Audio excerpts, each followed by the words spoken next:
Welcome to Story Minutes. I'm going to be reading excerpts from one of my favorite stories entitled Guzzled, Guzzled. There's a link to the story below where you can read it in a literary magazine. I've also included a synopsis. You can look up the term. It's a specific term in the transportation industry, so you have a little bit of homework to understand what the term means, which will give you further introduction to this wild ride story, no pun intended. I've included a link to my collection, partial collection of short stories, Hearts Without Sleeves, 23 stories. You'll find some very good reads in here as well. Before I begin reading excerpts from Guzzled, so I'm in Southern California at the beach, and one of my favorite places when I'm not in Bel Air or in Jackson Hole, Wyoming, or up in Atherton is Las Vegas. I don't gamble, and I'll go up just to eat and see a show and to people watch. The thing about Las Vegas is the Las Vegas Strip, okay? But I'm going to tell you something. What fascinates me about Las Vegas is you go one or two blocks east or west in any direction, and Las Vegas becomes a different scene, okay? And that's a lot of what this story is about. You're going to be introduced to valets, okay, that make six figures, okay? You're going to be introduced to slip and fall attorneys. You're going to be introduced to corrupt traffic cops. You're going to be introduced to corrupt insurance adjusters. You're going to be introduced to a madam who runs the largest string of massage parlors in town. And you're going to be introduced to a gentleman named Cy, who runs the largest taxi co-op in Las Vegas. So you're probably thinking, well, how the heck does all this come to play? That's my job as the storyteller, to put all this together in a cogent story, which is enjoyable for you to read. If you follow any of my videos, you'll know that my favorite genre is the fast buck artist, the hustlers, the con artists, the opportunists, all those types of people. So if you've read Troubles in Tijuana and any of those stories that are in my list of videos, you'll know that I like to write about these kinds of people. And this is certainly one of those stories. It's a wild ride. And I'm going to start reading some excerpts and hope you'll choose to read the story Guzzled. Here we go. Imagine finding a diamond embedded in the ground. You pull it from the earth, and although the diamond glistens, you're repulsed by the insects scurrying around underneath it.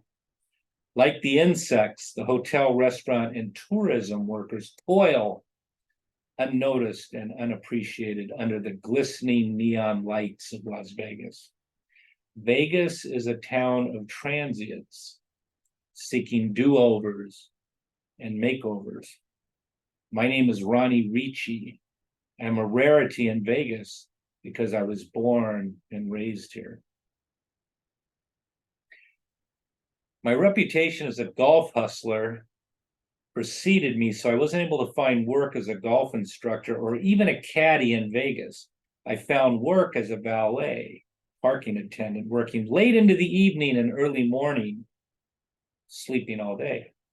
Valet parking is a grind, but it keeps you in good physical shape because of all the running involved in fetching cars for the guests. The fastest valets made the most money because they could return to the valet queue quickly, park more cars, and earn more tips. Valet parking was a job, but I yearned for a professional career. My college grades were mediocre, and I struggled to find a graduate or professional school which would accept me.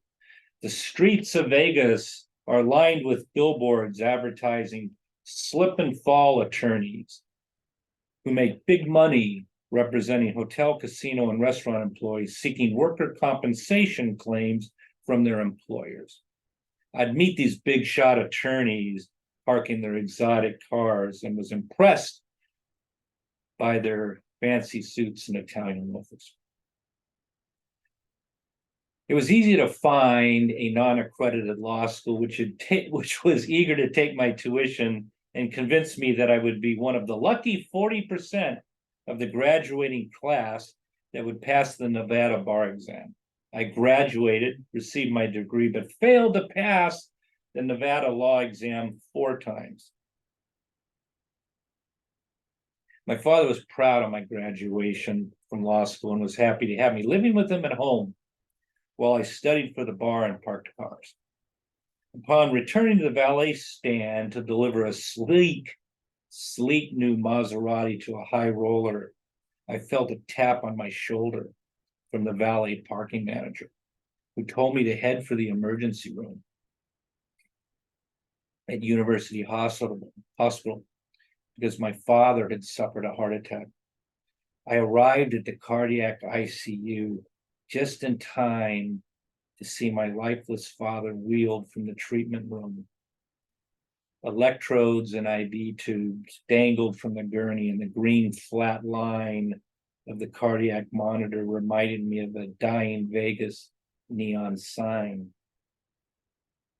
Pop wanted to be cremated, and I made the arrangements to be with him throughout the 2-hour cremation.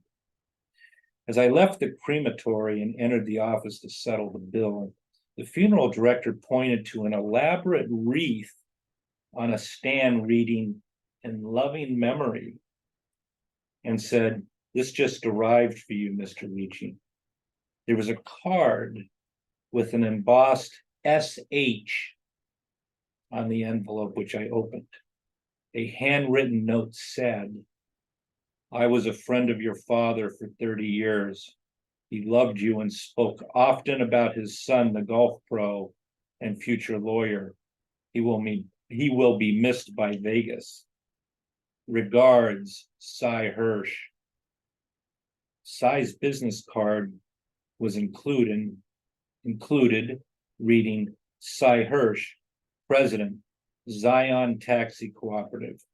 On the back of the card, he wrote, "I have a proposition for you. Please contact me at your convenience."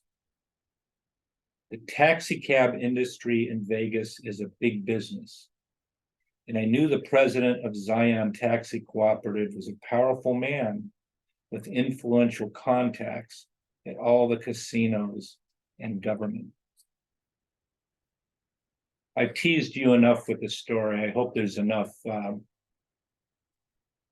there for you to want to read the story. Like I said, it's a wild ride, and we follow this young fellow from parking cars to doing a lot of interesting negotiating with fascinating people. I hope you read Guzzled. Thank you for joining me for Story Minutes. Until I see you next time, I hope your personal story is a bestseller. Thank you. Goodbye.